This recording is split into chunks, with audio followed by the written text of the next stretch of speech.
So now today I am going to discuss about the third type of open addressing technique, and that is called as double hashing. So let's start with the double hashing. So in double hashing technique, what we have to do, it is also used to avoid the collision. So, but there is some difference between linear probing and quadratic probing, and also among these three. It means linear probing is different from quadratic probing, and double hashing is different from these previous two, that is linear probing and quadratic probing. So let's start with the double hashing. So in double hashing, we have to use two hash functions. In the previous two techniques, we are using a single hash function, but in this technique, instead of using a single hash function, we are using two hash functions. So now let's look what are the conditions for using these two functions. So let's look at the particular slide that is at present to you. So the first hash function is that we have used earlier, that is h of key, that is the hash function is equal to key mod table size. This hash function we are using in the previous two algorithms. In linear probing, this function is same. In quadratic probing, there are some variations. So in double hashing, this basic function is same, and we call it as first hash function. So this is the function that we are using initially, but if a collision occurs, then the role of second hash function comes into play. So what happens if a collision occurs, then we have to apply second hash function. So how we have to use this? So let us see.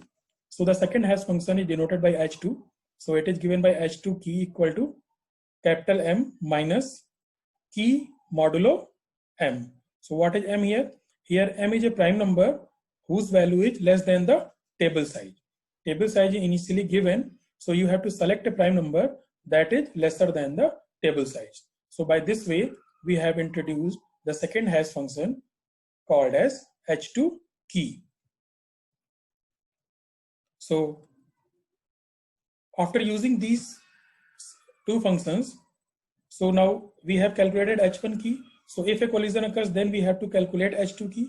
So if we are calculating h2 key, so there are two conditions which need to be satisfied. The first condition is the second hash function never evaluates to 0. It means the value of h2 key never happens to be 0. If it occurs to be 0, then there is some error. So if you are taking a prime number and calculating the value using the h2 key function, and if the value comes out to be 0, then you need to change the value of m. Instead of choosing the previous prime number, you have to select some other prime number in the given range. And the second condition is all the cells must be probed. It means you have to check all the cells in the hash table that are given to you.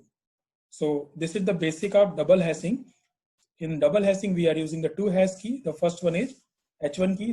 This is similar to the previous hash key that we are using. And the second hash key is to be used only when the collision occurs, and its value depends on the formula m minus key modulo m, where m is a prime number and whose value is less than the table size. So now let's take an example, and then we will see what happens if we are using double hashing. So let us see, the key values are given 37, 90, 45, 22, 17, 49 and 55. So these are the values that are given, and the table size is 10. So these are the initial data that is given to you, and you have to apply the double hashing algorithm and enter these values into the hash table. So initially the table is empty. Since the table size is given, 10 is the table size, so you have to first create 10 empty slots into the hash table, and we are creating it via the indices starting from 0 to 9. So first we have to create the empty hash table. Now secondly, the first entry is 37. So what we have to do, we have to calculate the first key, that is h1 key. First we have to calculate only this value, h1 key, that is key modulo table size. So key value is here 37. So 37 modulo table size is 10. So 37 modulo 10 is 7. So 37 will be placed? 37 will be placed at 7th slot into the hash table. So let's look, just wait. Yeah. So this is step number 2. So at 7th position, 37 is to be placed. So since table is initially empty, so at 7th slot, we have to place the value 37. Now the next value is 90. So again, calculate the same hash key H1 key, 90 modulo 10. It occurs to be 0. It means at 0th slot, we have to place the value 90. So we place the value 90 here. Now the next value is 45. So again, we have to calculate 45 modulo 10. So it returns the value 5. It means at 5th slot, we have to place the value 45. So at 5th slot, we have to place the value 45.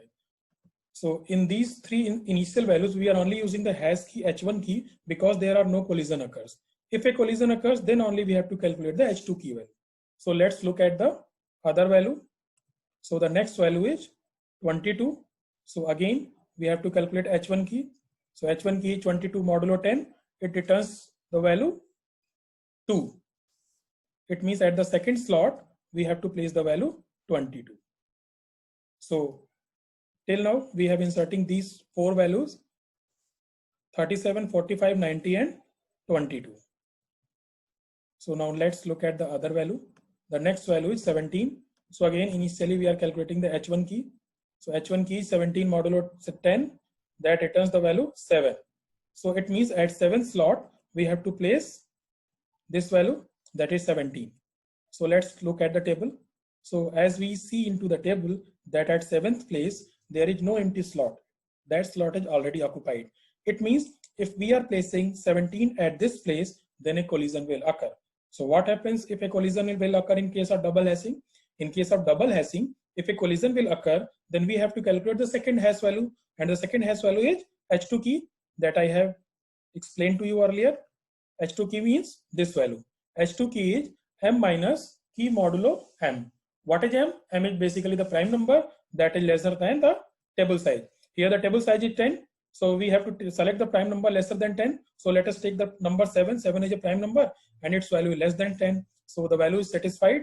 So let's take the value 7 and calculate the H2 key value. Here key is 17. So I am writing H2 17. And H2 17 is equal to m minus key modulo m. So we are selecting m value to be 7. So m becomes 7. 7 minus key is 17 here. Modulo m. M is 7 again. So we have to calculate 7 minus 17 modulo 7. So what does 17 modulo 7 return? It returns the value 3. So in the next line, I am writing 7 minus 3.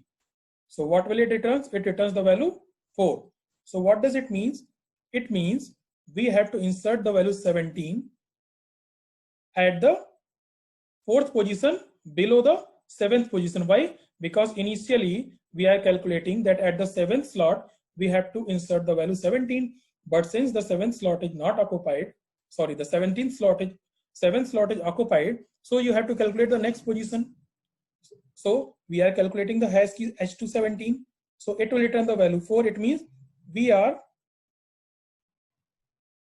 to move 4 position from the original position. The original position is 7, but due to collision, we have to move downward 4 position. So what happens? 4 means this is the 7th position. So move downward by 4 position, that is 1 and 2. After this, the table closes. So again, returns to this 3rd and 4th. So 7th plus 4 means this position. That is initially 7th position, but since collision occurs, we are calculating the H2 key value. The H2 key value returns the value 4. It means we have to move 4 position downwards from the original position. Original position is 7. So to move 4th position downward, it means 1st, 2nd, and again return here 3rd and 4th. It means 17 is to be placed at 1st slot. So we are placing the 17 value at 1st slot. So again, I am explaining this to you again. We are calculating the hash key second H2 value because there is a collision occurs at 7th slot. So we are again calculating the H2 value. The H2 value returns 4. It means we have to place the 4th slot. But since the original slot is 7, so it means we have to move 4 slots down the original slot. Since the original slot is 7, so it means you have to move down 4 position. So 1st position, 2nd position, and since there is no slot after this, so again returns to the 0 slot, 3rd position and 4th position. So it means at the fourth slot, you have to insert the value 17. So you are inserting this value 17 at this place. So now again, let's look at our list. What is the next element that is to be inserted? The next element is 49. So again, using the H1 key value, that is 49 modulo 10, and it returns the value 9. And since the 9th slot is empty, so just inserting 49 at 9th slot. Okay. So now let's look at the other element that is need to be inserted. The next element is 55, and this is the last element. So again, to insert 55, we again have to calculate the H1 key, hash key, and the initial hash key is 55 modulo 10, and it returns the value 5.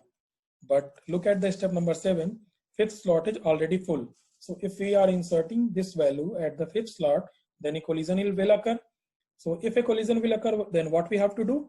We have to calculate the second hash key value, that is H2 of key here is 55. So I am writing H2 of 55, and what it will give? It will give the value m minus key modulo m. Since we are selecting m value as 7 previously, so we are taking it again. So m is 7 minus key is 55 modulo 7. So 55 modulo 7 will return the value 6. So it will become 7 minus 6, and that is 1. So it means we have to move one position from the original slot. So the original slot is 5 previously, but due to collision, we have to move one slot downward. So it means we have to insert 55 at this place, but due to collision, we are moving one slot downward. It means one position after this is this slot, and since this slot is empty, so we are inserting 55 at this position, that is at 6th slot.